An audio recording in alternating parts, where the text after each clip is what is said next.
Promova TV, a home of testimonies.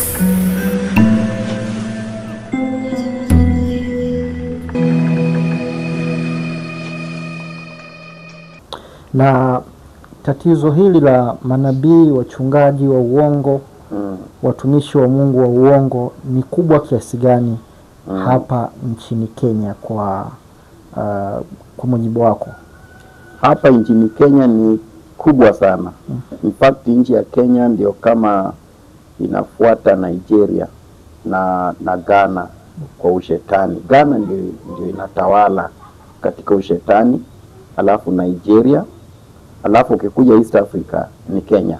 Ndaweza kusema ni Kenya kwa sababu mimi ni Mkenya na nimekuwa na wachungaji wengi sana Kenya ambao nawafahamu, ambao wengine hata ni wakubwa sana, wengine washaaga, ambao walikuwa wanaenda Ghana na Nigeria kutafuta ushetani. Kwa hivyo swala hili la ushirikina na uchawi katika nchi ya Kenya ni kubwa. Hata wewe mwenyewe unaweza kujionea kule Mombasa kumejaa hao washirikina, wamejaa kabisa, makanisa kubwa kubwa, na wanauza vitu, wanauza maji, wanauza handkerchief, na wanafanya vitu za ajabu ajabu. Kwa hivyo utaangalia manabii wakubwa kubwa wale hata wanaenda mpaka nchi zingine kuhubiri, wanatoka Kenya. Kwa hivyo utakubaliana mimi ya kwamba swala la ushirikina na ushetani Kenya limekita mizizi. Ni swala ambalo ni nyeti sana, ambalo hatuwezi kupuuza. Hata labda Tanzania ni afadhali. Tanzania inaweza kuwa afadhali kidogo. Kenya hauwezi fungua kanisa uhubiri ukweli. Ukifungua kanisa na unataka kuhubiri ukweli, hauwezi kuwa na watu kwa hilo kanisa.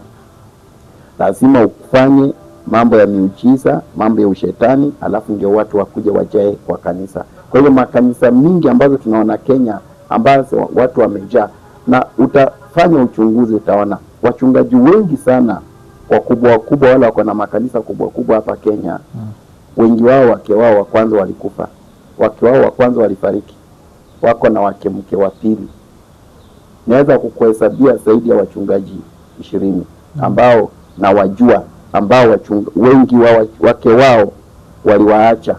Walikufa katika njia ya kutatanisha, waliwapeana sadaka, na hao ni wachungaji wako na makanisa kubwa sana hapa Kenya. Kwa hivyo ushirikina na ushetani katika nchi ya Kenya ni kitu ambacho ni kikubwa sana, ndugu yangu. Ni kikubwa sana. Wengine wanahoji sana, na pia najua wengine watauliza, watatamani kufahamu kwamba kwa nini usitaje majina pengine ili wapate msaada, kwamba utaje kanisa fulani, nabii fulani, sehemu fulani, kwamba hao ndio wabaya.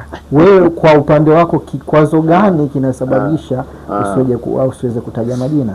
Unajua Kenya kuna hao manabii wa uongo, wako na lawyers, wako na wakili zao, na ukimtaja jina atakupeleka kotini. Na akikupeleka kotini na umemtaja jina, najua utashtakiwa. So ushetani wao ambao wanaifanya, wamejipanga vile wanaweza kujizuia.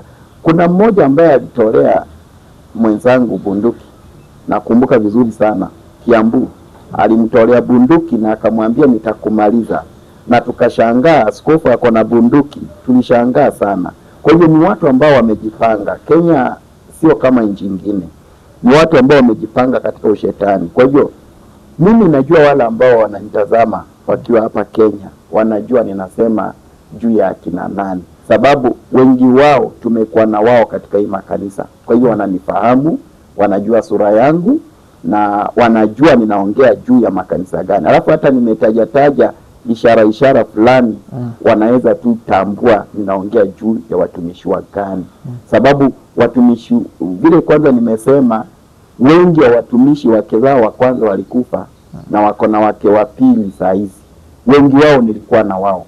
Kwa hivyo nikitaja tu hivyo, washirika wanajua kila ambacho ninaongea juu ya nani. Kwa hivyo siwezi kutaja majina kwa sasa hivi, kwa sababu ninajua naweza kuwa na hatarisha hata maisha yangu. Sababu hawa ni watu ambao wamejiuza kwa ushetani, na wanaweza fanya chochote. Wanaweza kunitafuta, wanaweza kuniangamiza nikitaja majina yao. Lakini nikiongea hivi tu bila kutaja jina la mtu, unaweza kujijazia na ujue naongea juu ya kina nani. Hizo ishara nimesema, unaweza kujijazia na ujue kanisa lenu kama linafanya hivyo. Maana hii makanisa yote ya ushirikina iko tu sawa. Haina tofauti yoyote. Kile kinafanyika huku ndicho kinafanyika huku. Unaonanga hata mara nyingi Msafiri, umeona kwa makanisa mingi za Kenya, sijui kama Tanzania iko hivyo, unapata wako na handkerchief kwa madhabahu, wameshika handkerchief nyeupe kila mtu. Umewahi jiuliza ni kwa nini? Kwani walisomea wapi mambo ya handkerchief? So unapata kile kinafanyika huku ndicho kinafanyika huku, hakuna tofauti.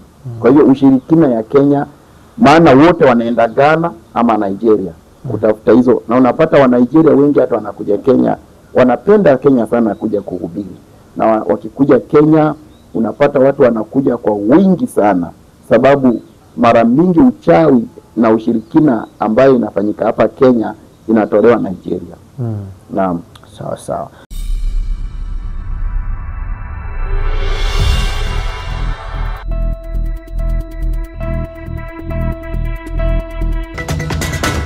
Promova TV, a home of testimonies.